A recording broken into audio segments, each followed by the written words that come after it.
जब ऐसी बातें कुछ होने लगती हैं, जब इंसान को इज्जत मिलनी शुरू हो जाए, जब इंसान की बढ़ाई होनी शुरू हो जाए, तो सोच लेना चाहिए कि काल ने जाल फैलाना शुरू कर दिया है। ये माया का खेल है, ये लूटने वाली है। संतों ने कभी उसको फटकने नहीं दिया ऐसे हालात, और जब वो होते हैं तो आदमी उसी टाइम उसको उन्होंने दूर कर दिया। क्यों? वो समझ चुके थे इस चीज को। ये काल और दयाल का झगड़ा है, और इस झगड़े में जीत के लिए वही जीतता है जिसके हाथ में गुरु की ताकत है। तुझसे जीत सके ना कोई, गुरु का बल मन में जो होई।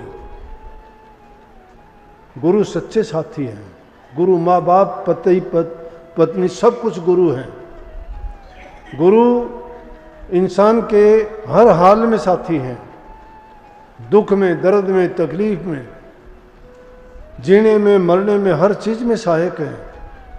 गुरु वो समझ जब आ जाती है तो समझो वो समझ आपका गुरु के रूप में काम करती है।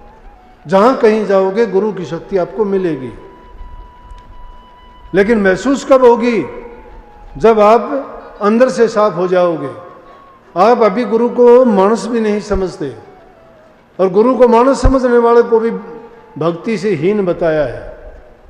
गुरु को जब तुम परमात्म रूप समझना शुरू कर दोगे, वही गुरु तुम्हें हर हाल में मिलेंगे।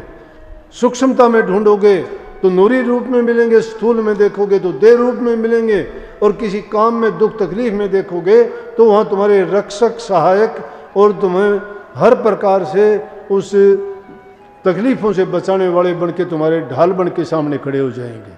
आपके लिए वो कवच का काम करेंगे, हर दुख दर्द तकलीफ से बचा लेंगे। लेकिन उसके लिए जरूरी है कि हम अंदर से पहले साफ हो जाएं। जब तक मन मलिन है, वासनाएं गंदी हैं, दुर्मति हमारे दिल के अंदर भरी हुई है, सद्गुण नाम की कोई चीज नहीं है, गुरु के उपदेश के विरुद्ध चलते हैं, जो गुरु ने कहा उसके विरुद्ध काम करते हैं। अगर गुरु तुम्हें आज्ञा देता है, चाहे जाहिर में वो बात तुम्हें मिथ्या लगती है, कष्ट देने वाली लगती है, और लगती है कि तुम्हें इससे कोई फायदा नहीं होने वाला, तो भी उसको सत्य मान के अगर करो, उसका हमेशा ही आपके लिए, मैं कहता हूँ, वो गुणकारी सिद्ध होगी, लाभकारी सिद्ध होगी, और उससे अच्छी कोई बात हो ही नहीं सकती। लेकिन उसका पता कब चलेगा? जब वो चिड़िया चुगने वाली बात आ जाती है, जब वक्त गुजर जाता है, फिर पछताओ, फिर क्या मिलता है। इसलिए समय के रहते हुए चेतना चाहिए। हम इंसान हैं, मालिक ने हमें बहुत कुछ दिया है, बड़ी समझ दी है, ज्ञान बुद्धि विवेक सब जीवों से ज़्यादा दी है। इसलिए उस समझ से हमें काम लेना चाहिए। अच्छी संगति करें, बुराइयों से बचें, सेवा, प्रेम, भक्ति, इन चीज़ों को अपना के अपने जीवन को कामयाब और सफल बनाएं। अगर हम ये नहीं कर पाते हैं तो समझो कि संतों का सत्संग बड़ा, मिल उनसे सत्संग करो रे। जो तुम सत्संग ना कर सको तो एकांत रहो और नाम जपो रे। जो तुम नाम ना ही जप सको तो बुरा कर्ण से बचो रे। जो तुम बुरा कर्ण से ना बचो तो उस जीवन से मर जान भलो रे। फिर तो उस जीवन से मर जाना ही अच्छा है, क्यों धरती पर बोझ बन के जिए। अव्वल तो ये चीज कही कि ये इंसान को करनी चाहिए। संतों का सत्संग बहुत अच्छा है, उनसे मिलकर उनका संग करो, उनके उपदेश को अपनाओ। और वो नहीं भी कर सकते तो उनसे जो ज्ञान का उपदेश लिया है उसको एकांत में जाके उसके नाम का सुमरण करो। और अगर उस प्रभु का चिंतन नहीं कर सकते, नाम नहीं ले सकते, उसमें भी आपको परेशानी होती है, तो बुरा करने से बच जाओ। अगर बुरा करने से नहीं बचते हो तो ऐसे जीवन का तो पृथ्वी पर भार रूप है, मर जाना ही अच्छा है। उसका जीना और मर जाना सब बराबर है। इसलिए प्रेमियों, भक्ति का तो सही रूप, सच्चा रूप तो यही है कि इंसान अगर अच्छे गुणों को अपना लेता है, बुराइयों को त्याग देता है, इस युग में इससे बड़ी कोई चीज नहीं है। और दूसरी चीज आपको बताऊं कि ध्यान पर जोर, ध्यान कहां से दोगे? नाम का सुमरण ही नहीं, उस पहली पेढ़ी पर ही नहीं चलते हो। एक संकल्प लेके जाओ कि हम नित्य प्रति चाहे कुछ भी हो जाओ, नाम का सुमरण जरूर करेंगे, नाम का सुमरण जरूर करेंगे। अगर बैठ के नहीं कर सकते एक स्थान पर, चलते फिरते उठते बैठते भी, अरे आदमी थोड़ा थोड़ा भी कमाता है तो भी वो ढेर सारा इकट्ठा कर लेता है। तुम दिन में अगर 2-2 मिनट के लिए भी नाम का सुमरण करोगे तो 24 घंटे में तो 48 मिनट हो जाती होंगी। 48 मिनट आधा घंटा रोजाना तुम्हारा गिनती में आ जाएगा। लेकिन उनका क्या करें जो कोरे के कोरे बैठे रहते हैं, और वो बैठे रहते हैं उसके साथ साथ उल्टी सीधी बातों में टाइम गंवाते हैं। ये टाइम आज है, ये कल को नहीं मिलेगा। बीतता समय फिर नहीं आता है। जबान से निकले हुआ शब्द वापस नहीं आता, कमान से निकले हुआ तीर वापस नहीं आता, हाथ से निकले हुआ वक्त फिर नहीं आता है।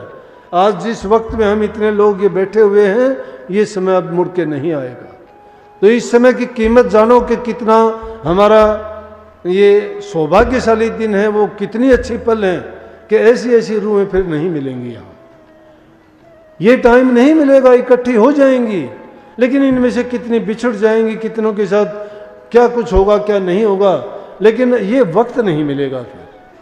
इसलिए वक्त की कीमत और कदर को जो इंसान समझ जाता है, वो समझो कि भक्ति की ओर उसका मन लग जाता है। लगन लगे बिन सारे काम कच्चे हैं। इसलिए लगन पक्की लगाओ, मन में आस्था विश्वास पक्की रखो, और ये एक संकल्प रखो मन में कि मेरे से जो भी कुछ होगा, मैं जानबूझ के कोई पाप कर्म बुराई में नहीं पड़ूंगा, और जितना हो सकेगा उतने अच्छे करने की कोशिश करूंगा, दूसरे की जीव की सहायता करूंगा, मदद करूंगा। यहाँ संसार का नियम बड़ा पक्का है, जो इंसान जैसा करता है वैसा ही पाता है। इसलिए बुरा करने वालों के लिए तो बुरा तैयार मिलेगा, लेकिन अच्छे रास्ते पर चलोगे तो आपका भला अच्छा ही होगा। और अच्छे में तो तुम देखते हो कि आदमी को खुशी आनंद सब कुछ अच्छाई में मिलता है। इसलिए भक्ति जैसी कोई अच्छी सच्ची चीज़ नहीं है जो इसे जीव के हित के लिए, कल्याण के लिए, भलाई के लिए और इस 84 के गेड़ से इसको छुटकारा देने के लिए सबसे उत्तम यही है। नाम का सुमरण करो, अपना मन भक्ति में लगाओ, बुरे करने से बच जाओ, माँ बाप बूढ़े बुजुर्ग की सेवा करो, प्यार से बर्ताव करो, छोटा बड़ा कोई भी जीव हो सबके साथ जो तुम कर सकते हो उसके साथ नेकी करो। नेकी करोगे तुम्हारी नेक होगी। जो इंसान दूसरे का भला करता है उसका परमात्मा अपने आप करता है, एक नहीं 1000 गुना उसका भला होता है। इसलिए सबको बहुत बहुत आशीर्वाद। भाई मैं चाहता हूँ कि आप जरूर आज के बाद जो भटके हुए हैं या जो अब भी नहीं लगे हैं वो इसमें और ज़्यादा रुचि करें, अपनी संतान को अच्छे सद्गुण दें, उनको बुराइयों से बचाओ किसी भी तरह से, श्याम दाम दंड भेद, उनको अच्छे संस्कार दो, नहीं तो वो अगर बुराई में पड़ गए तो तुम्हारा जीवन बर्बाद हो जाएगा। माँ बाप की सबसे बड़ी संपत्ति उसकी संतान होती है, और जिसकी संतान बर्बाद होगी तो उसका जीवन बर्बाद होगा। इसलिए अपनी संतान को अच्छे गुणों की ओर लगाओ, बुराइयों से बचाओ, बुरी संगति से बचाओ, अच्छे संस्कार दो उनको, नेक इंसान बनाओ जिससे धर्म में शांति रहेगी, अच्छे समाज की स्थापना होगी, देश भी उन्नति करेगा और हमें जीवन में खुशी और आनंद की अनुभूति होगी। सबको बहुत बहुत आशीर्वाद। मालिक आपको सुख दे, शांति दे, समृद्धि दे, खुशहाली दे, भक्ति में आपकी रुचि बढ़ाए और दिन प्रतिदिन भक्ति में आप आगे से आगे बढ़ते जाओ। सबको आशीर्वाद। राधा।